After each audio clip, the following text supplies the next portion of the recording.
ইরানের ক্ষেপণাস্ত্র শক্তি নিয়ে মার্কিন গোয়েন্দা সংস্থা সিআইএ এবং প্রেসিডেন্ট ডোনাল্ড ট্রাম্পের দাবিকে সরাসরি উড়িয়ে দিলেন দেশটির পররাষ্ট্রমন্ত্রী আব্বাস আরাকচি। সম্প্রতি ট্রাম্প দাবি করেছিলেন ইরানের ক্ষেপণাস্ত্র সক্ষমতা কমে মাত্র 18 থেকে 19% নেমে এসেছে।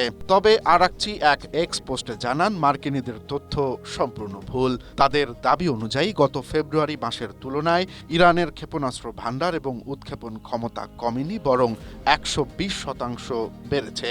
তিনি আরও বলেন, দেশের সুরক্ষায় জনগণের প্রস্তুতি এখন 1000%। আরাকচি অভিযোগ করে বলেন, যখনই আলোচনার মাধ্যমে কোনো সমাধান আসার সম্ভাবনা তৈরি হয়, তখনই যুক্তরাষ্ট্র সামরিক আগ্রাসনের পথ বেছে নেয়। স্ট্রবেরি সুপার ডটেড ও ক্লাসিক ভ্যারিয়েন্টে সেন্সেশন জাগুক শিহরণ।